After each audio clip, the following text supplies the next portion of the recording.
beautiful ladies. Hi, I am Terry, and I am an alcoholic. And I just want to tell you with all my heart what a privilege and an honor it was to be on someone's hit list. I loved Maria from the first moment she grumpily snarked at us in a meeting and just gave us that evil eye. And, you know, I never knew I was on her hit list, but when I found out, it just melted my heart. And then her interpretation of that, I was crying because she couldn't. And to see the happy, joyous, and free woman that I know today. Wow. God does good work, doesn't he? Doesn't he? And hasn't he done good work this weekend? Oh my gosh. My prayer last night was so full of gratitude to my higher power for all of the service given by some of the most beautiful women I have ever had the privilege of standing with, and my own insecurities just kept popping up. Blah, blah, blah. God has not removed that defect that I have because I've got to go deep, deep, deep with it. I always look at you and see myself lesser than. I have all my life. And I keep working and I keep digging. And each level I dig to, believe it or not, I find gold. We haven't gotten to the root of it yet. But every little level I painstakingly work with my higher power on. More good within me instead of the lashing out in self-preservation, playing God like I spoke of in the third step. And then I get to journey and I find angels along the way. And to look out here and to see old dear friends. And this weekend I'm overwhelmed with the new friends that I didn't know I knew, and you didn't know you knew me, but it's like you look in the eyes and you know you've known each other forever. That only happens in a life recreated by a power greater than myself. And what I love all the steps. But I dearly love 3, 10, and 11. And I don't know that I've ever shared that with Miss Ann. And thank you, Ann. God bless her for all the years of service of doing this for us. The absolute miracles I have witnessed firsthand through her service and the people that surround her in the service. There have been women that we've held that were in the midst of dying who now I see, and it's a whole new bouquet of life. It's an amazing journey. And for anyone out there who's new and you're doubting, woohoo! Yay! Yay! I doubted because I didn't think I was worth it. I doubted it because I told you my God was scary. My God, I had demanded to, when I didn't share last time was, one of my demands was that I demanded that God take my pain away and that he made it so that all those things I experienced that I found through the 4-step, thank you, Joe and Charlie, my part was nothing. I didn't do anything as a child to make my dad do what he did. My dad was sick. And I wanted God to make it so that never happened. I was asking for the impossible. But then I find myself a drunk, hopeless and dying, as I shared. And all that self-hatred has been transformed through the Master's hands. And now that which was so horrid, those secrets that were killing me, are now the very tool. I will not regret the past, nor wish to shut the door on it. And I offer it freely and fully to you. And it is astounding wherever I go and I share little parts of my story to see the women and the men who have suffered like I did and believed as I did. And to know today, I was wrong. I was wrong. All that pain gets transformed into gold, and I keep digging. Every defect I have is useful in the Master's hand, and I keep digging. And that's why one of the reasons I love Step 10 so much, because as we've so beautifully been given the gifts of these beautiful women sharing their journey, we cannot rest on our laurels. And anyone who I sponsor knows this. I tell them, Laurel is a big, big, huge sumo wrestler. Go ahead and lean on her, and she's going to beat the poo-poo out of you. Don't rest on Laurel. We need to constantly maintain and grow, and I put the word grow, a spiritual experience. We have come to realize through these steps outlaid by these beautiful women that I can't rely on yesterday. Daily reprieve, contingent upon the maintenance and growth of a spiritual experience. And step 10 is so awesome. It's just so awesome. And I'm not going to just tell you how, I do it perfectly. I always know when I'm disturbed. Always. I immediately, God, remove it, poof, sprinkle everything, and I walk around like Mary Poppins, you know? Not. Continued to take personal inventory. You know, the first one you did, it seemed so hard. But with practice, and prayer and help, it's amazing to take that personal inventory, and when we were wrong, promptly admitted it.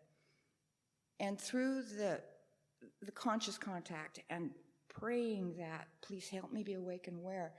Today, I know before I've even consciously decided what I'm irritated about, because it's visceral for me now. I know when I start shutting down and I feel it behind the belly button, or my brain goes to fudge. I mean, it just gets fuzzy. And I start thinking, you're so stupid, they're going to figure you out, especially at work, because I am not a certified paralegal. I have been promoted because of what I do and the faith that my job has in me to be a paralegal. And I keep thinking one day they're going to figure me out and I'm booted. And anytime they give me projects that have maybe done before, I immediately go to, I can't do it. They're going to figure me out. And as soon as I do that, it's that, or when anyway. So what it says in the 10th step, and this to me is the good news: set right any new mistakes at once. Not an hour from now, not 5 hours, not tomorrow, but we have a way for tomorrow. That's what's so beautiful about this program. If I am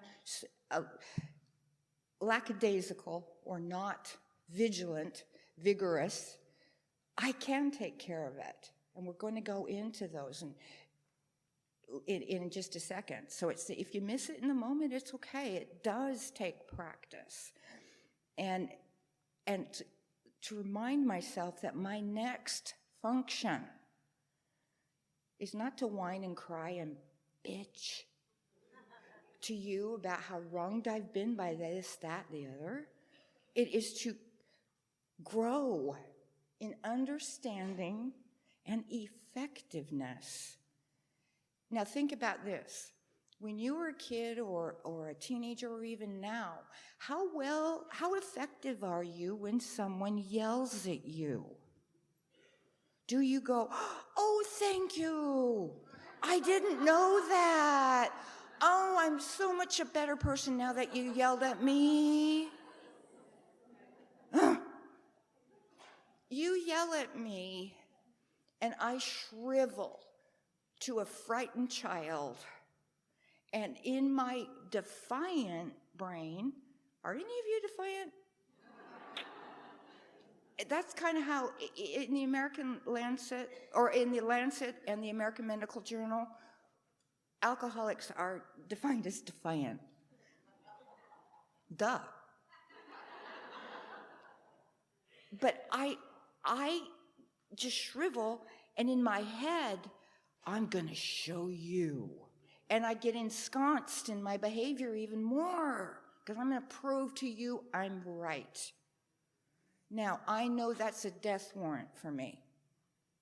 Do I want to be right? Do I want to be happy? Spiritual experience, alcoholic death. What's my choice? I have a decision to make. I told you I almost died in alcoholic death. I don't want that. I don't want that. And this is not an overnight matter. It takes a lifetime. There's no beating up oneself in AA. Talk to your sponsor if you are. Please talk to another woman in AA, because I am the queen of beating myself up. And you know what those are?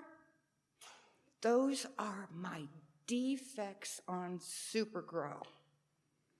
I am God's precious daughter. I am created in his image and likeness. And every time I hate myself, I am telling God, I hate you. I believe that with all my heart and soul, because I've rolled around in that poopy place most of my life. I still roll around in it, but not as much, because Mary P., my sponsor, and Katie will back it up, she does not put up with that foolishness. Does not. She loves me, right? She loves me, but she will not allow me to abuse myself. And that is alcoholic, abusive behavior on oneself. If you don't understand that, please come see me after. We'll go deeper. You'll find gold too. And we have now, within our grasp and in our hearts, tools. We have some new tools. And these are 5 suggestions. And you know what suggestions mean in the big book, right? Suggestions, but if you don't do it, you're going to die.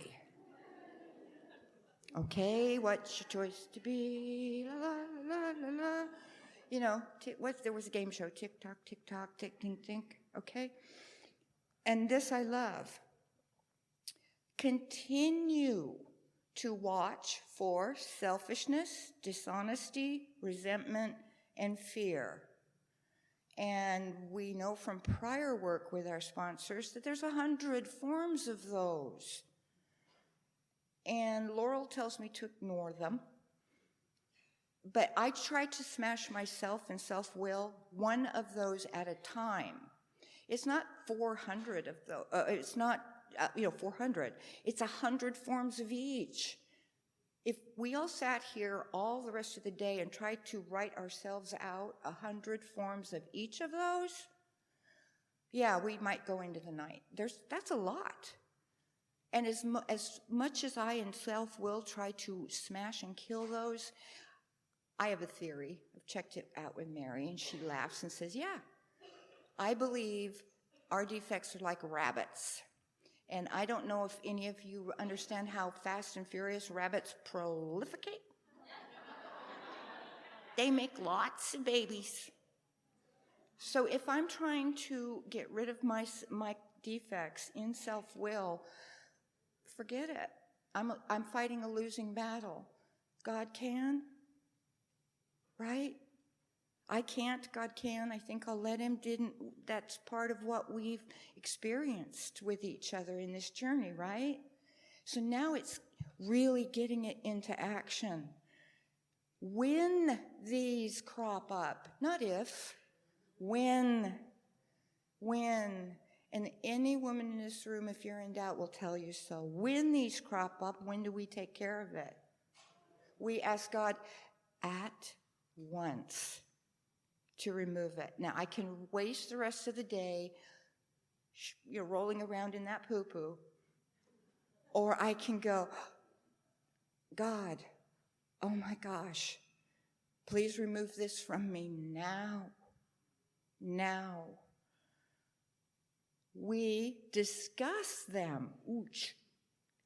I want to keep that secret, right? I'm a secret keeper. Especially on the things I think that make me lesser than you. Discuss them at once. And I know life is hard. We work, we do, we're active. Text. You can text it to someone in the program. You can call people. We must discuss it with someone when? Immediately. Not when it's convenient. Because, when I mess up, that voice tells me people are going to know what a fool and ugly person I am. I don't want them to know that. The people pleaser in me comes out. Oh, everything's fine. And all of you know in AA what fine means, and I'm not going to say it.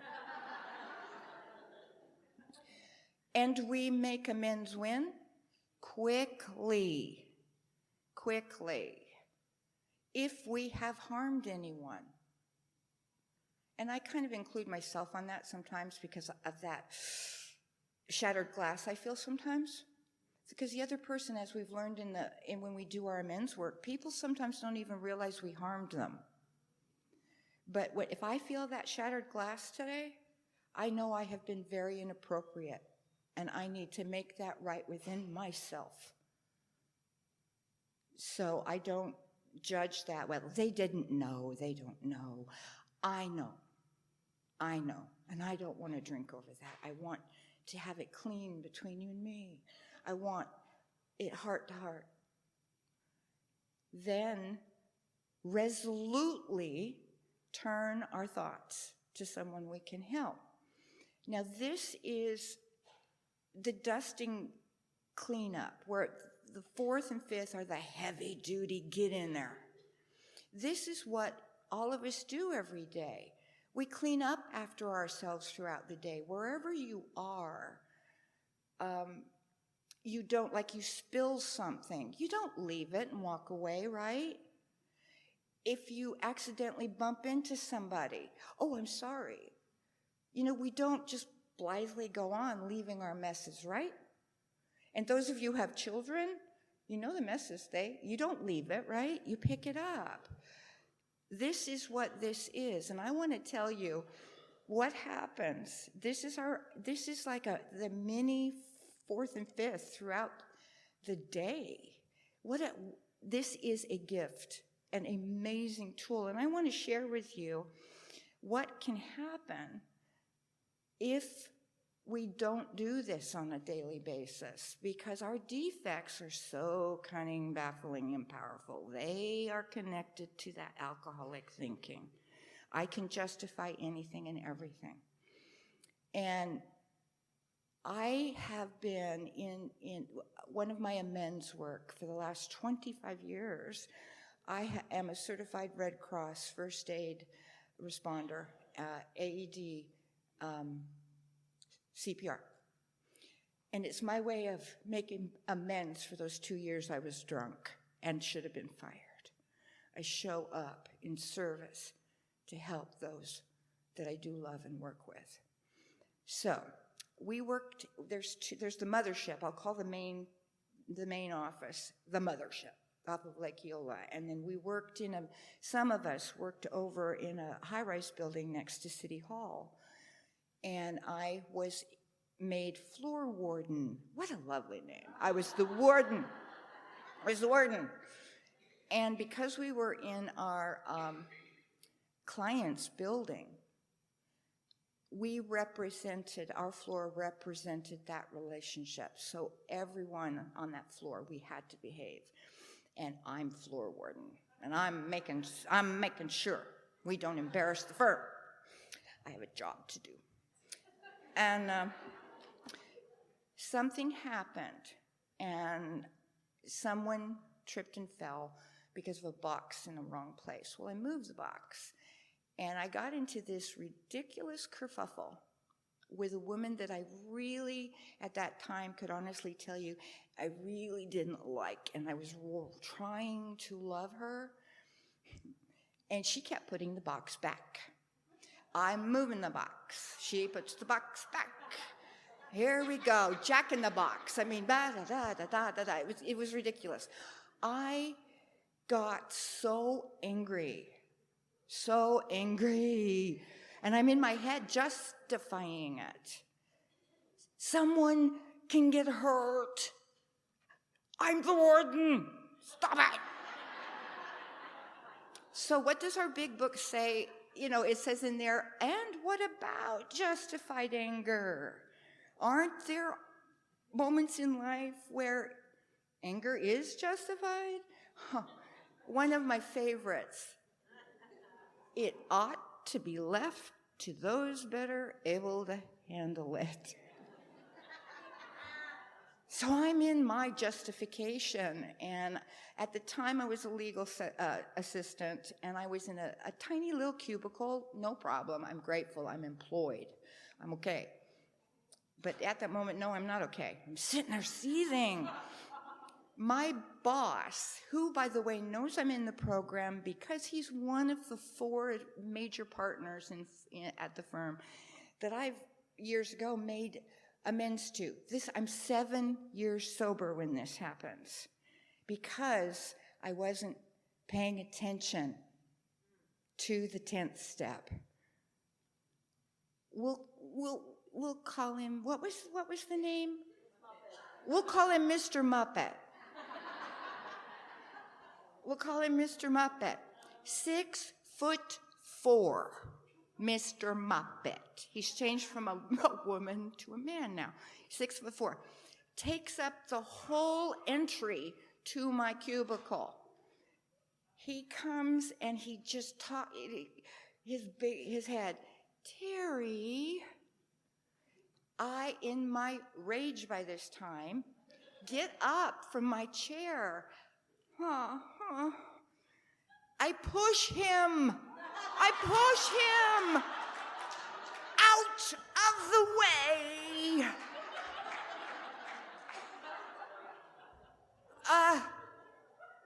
I run. We're on the 8th floor. I run from the building. I am downstairs, just raging around City Hall. Just, all of a sudden it hits me. Oh, crap. I just pushed my boss. I don't know how, but I had my cell phone. Guess who I called? 911. My sponsor. I tell her what I've just done. She's laughing her ass off.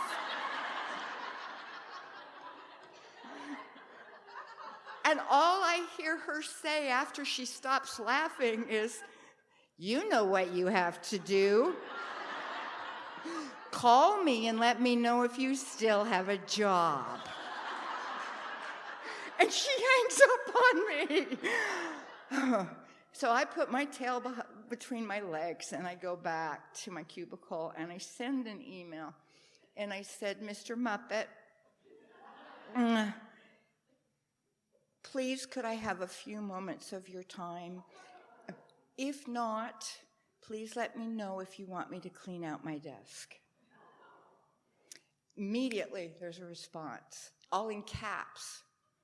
Get in my office now! Exclamation points.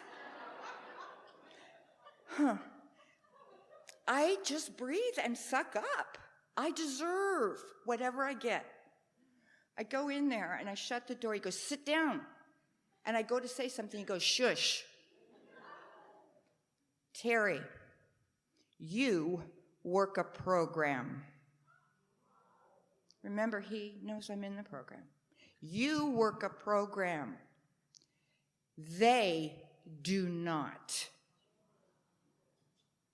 I expect and demand better from you.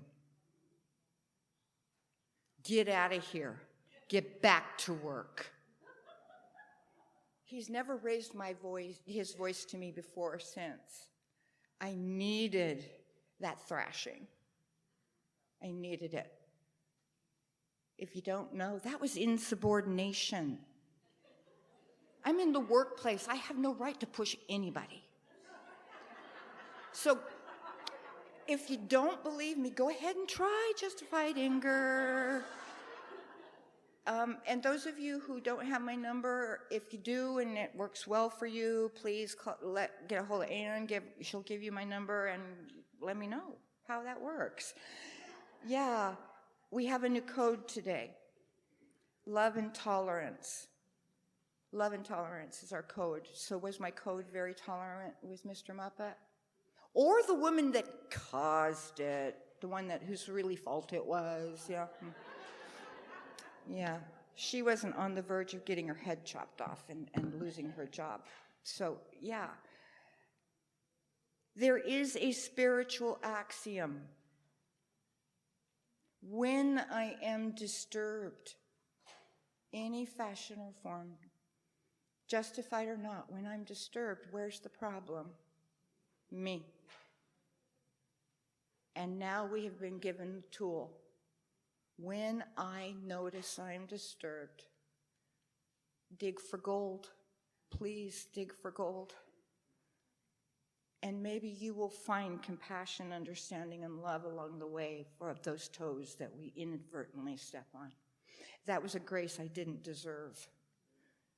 But God gave it to me anyway. I'm a work in progress. Venus de Milo. Yeah, no.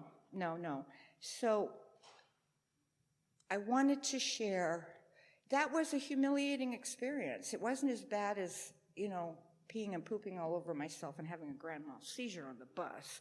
But it was humiliating. But there is something so beautiful in the 12 and 12 that thanks to my sponsor and her husband and beautiful people, I've been part of a 12-step study every Monday at 7 o'clock. It's a Zoom meeting. It's called College Park. And if anyone would like to join, please do so. I mean, beautiful, beautiful, beautiful people. In step 10 in the 12 and 12, page 93, and I'm going to read it because it's so important to me. I don't want you to get my interpretation. Even when we have tried hard and failed,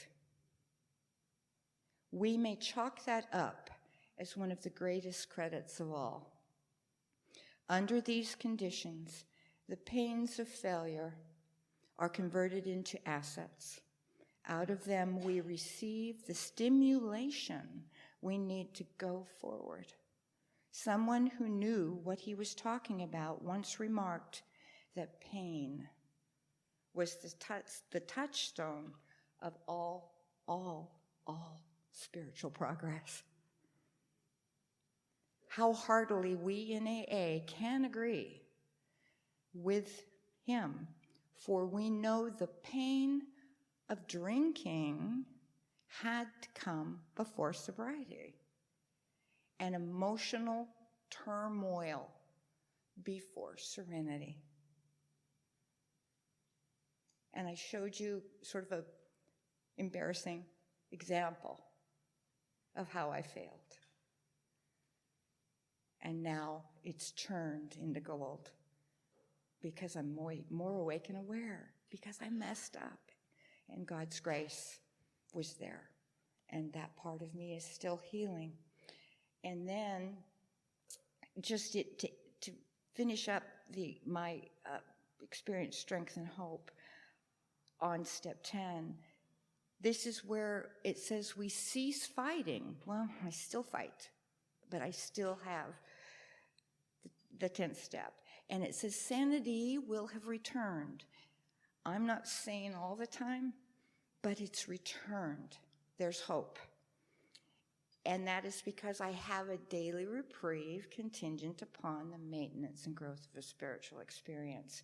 And we need not be bludgeoned. No one else bludgeons me. I bludgeoned myself.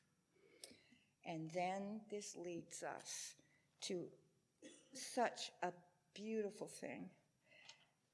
And we sought through prayer and meditation. To what? To improve our conscious contact with God. That conscious contact with God is vital to my very life. As was so beautifully explained, the mind, oh, Mari, thank you.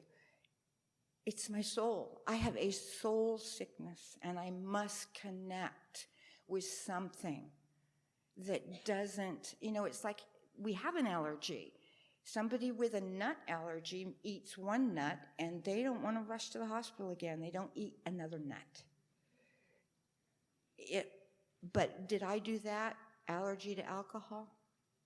I need the maintenance and growth of that spiritual experience. And step 11 is so important to me now. The God that I came in with, that I understood, thank you all for laying this kit of spiritual tools at my feet. My understanding of my higher power is not that which I came in with. Each day I pick up the kit of spiritual tools, my higher power changes. My higher power, through persistent prayer and meditation, gets what I think out of the way, and life becomes a place where I am teachable and I am of service. There are as many ways to pray and as many ways to meditate as there are people on this planet. There is no rule for anyone on how that is done in your life. But we are given a way to, like in the 10th step and all the other steps, a way to enliven and strengthen and experience these tools together. And on awakening, I love this. I think about my day. I have a plan. You can tell yourself you don't, but sit with yourself for a little bit. You're breathing. Any breathing human being has a plan. A 2-year-old has a plan. It doesn't matter. There's a plan in there. Sit with it. I'm not telling you to. I should say I sit with it.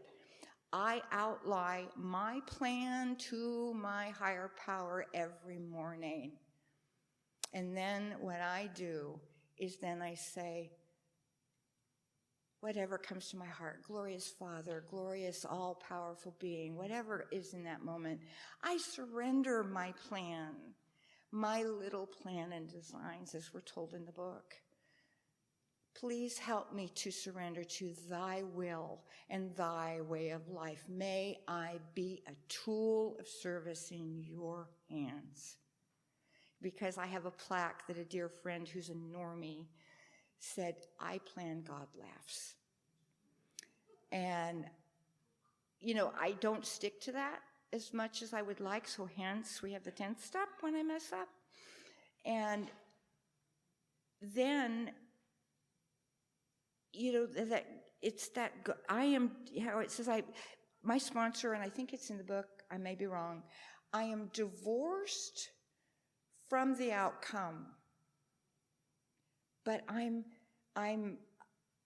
committed to the journey. And sometimes myself does get in the way. That's part of the journey.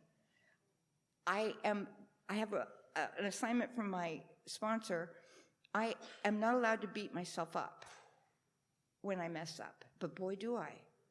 And boy, if I start beating myself up, I get to tell on myself. So it tells me through that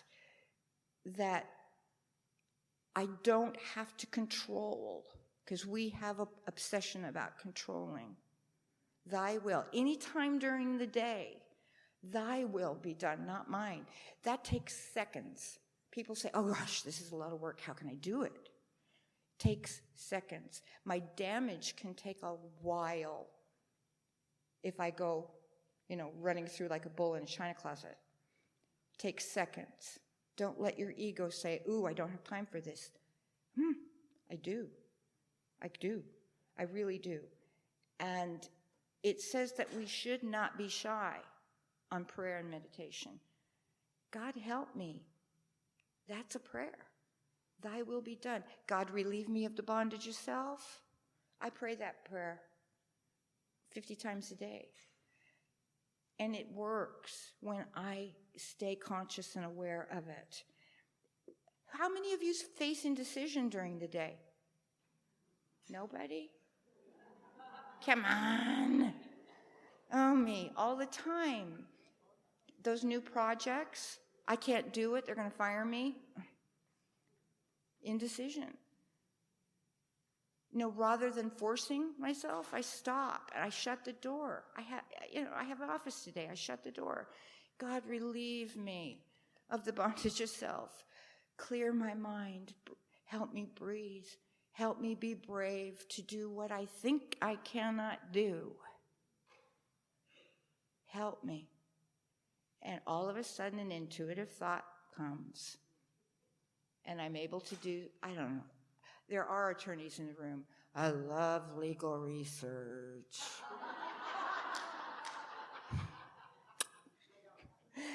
No, I do it anyway. Even though my brain goes, oh, that's legalese. You're not going to understand that. Well, I've worked in the law in different fashion and forms for 35 years. Come on. I just want to shut down and say, I can't do this. God knows I can. And then all of a sudden, I get the strength and the bravery, and I dive in. And my bosses seem to be happy. I've been there almost 29 years. Okay, so get over yourself, Terri. Come on. I have something to give and offer, or I wouldn't be there. They're not fools. I'm not a charity case. Maybe give her 30 years. Maybe she'll catch up. Maybe she'll know she has a brain. Jeez Louise. I'm ridiculous. Do you see how ridiculous my thoughts can be? And I hope I am doing okay on time. Okay. And so then there's also a meditation. Any form of just breathing, sitting quietly, trying to clear your mind. I say trying, I'm not really good at it because the chipmunks chatter a lot. A lot. And they're usually saying stupid, ridiculous things. And we're given the example of the St. Francis of Assisi prayer. God, make me a channel of thy peace. In active alcoholism, when was I ever a channel of peace to anybody, anywhere in life? One stanza. One. Just breathe it. You can do it walking through the mall or grocery shopping. You can do it really while an attorney's talking to you, but don't tell on me, please. Those of you who know my attorneys, please don't tell them I do that when I'm all, make me a channel of thy peace. It is better to understand than to be understood. And all of a sudden, I am relieved of the bondage of self. I am out of the way. There's a channel that isn't clogged. And you love it, don't you, when your plumbing at home is clogged? What's that experience like? I like to touch, feel, smell. Clogged plumbing. Whoa, it's so much fun. That's what I become when I don't do this work. I'm clogged plumbing. And then it explodes all over everybody. Yeah, it does. And the other thing that I love about, and it's in step 10 too, but it's in step 11, where that upon awakening we plan our day, we give it to God, and then at the end of the day, and honest, this does not take forever. This is not, an hours and hours and hours. We review our day. We look at where have we been not in a line? Have we done any harm? And for me, sometimes it's not, again, that I did harm to others. It's gotten to the thought level now, where much is given, much is expected. And the thoughts can still, oh, I can't stand her. She just gives me the heebie-jeebies. Who is that hurting? That's hurting me. I need to take that to God. I am looking at one of his creations and I'm saying, heebie-jeebie. I'm telling God he doesn't, oh God, I'm sorry, I didn't know. Terry, hi. I'm telling God he doesn't do good work. Thank you, God, for showing me I still need you. How dare I? We're shown in the book. We're given a prayer in the 4th step. Perhaps this is a sick person. Perhaps they are just as sick as I have been and maybe still am. Please grant me your mercy and grace. And I think of all of you a lot. The grace you gave me that I didn't think I deserved when I came into these rooms. I was a mess. And you loved me anyway. You didn't yell at me. Thank you. I deserve to be yelled at. Dale, oh, sorry. Mr. Muppet. He was forceful. He didn't yell. And I deserved that. But none of you did that to me. I didn't have, thank God, the people in my home group you weren't big book thumpers. You didn't thump the big book over my head and point your finger and said, well, you're not doing this. You gracefully showed me through your actions. You took me in your arms and you let me cry and cry and cry until there came some opening in the breaks where the sunlight could get in. And I want to tell you, I did amends of paying people's dry cleaning bills when I got to the 9th step because there's so many suits and dresses I had ruined through my tears. And you gracefully took that amount of dry cleaning money from me and let me heal. So when I see you, I don't have to look in shame or guilt. You could have said, oh, I don't need that money. But you knew I needed to make that amends, to make things clean and clear between you and me. I so appreciate how you have shown me what the living action is in living these steps, because I was a drunk idiot when I came in, so obsessed with self that I couldn't differentiate the true from the false. I thought I did no harm to someone because I had been so harmed that I would never harm anybody. Alcoholism doesn't care what I think. I harmed, and I still can harm people. And these tools help me clean it up. It's the touch of the Master's hand. I shared that. I'm not going to go say it because I don't want to go over time, but there's an old violin that's being auctioned off for $1, $2. We'll make it $3. It's almost gone. And an old man comes and picks up the dusty violin.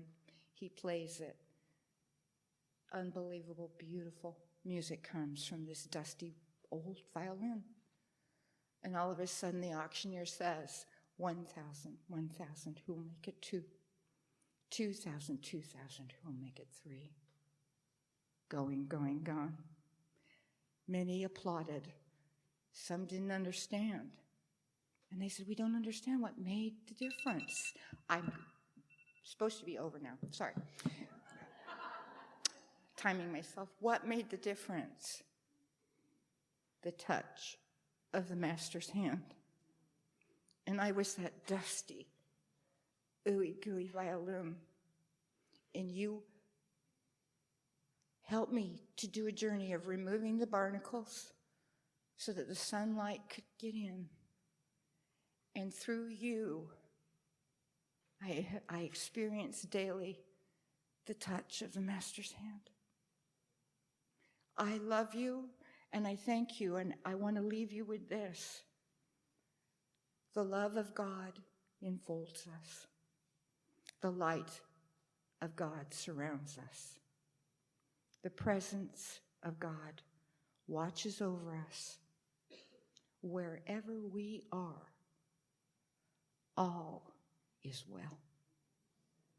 God bless you.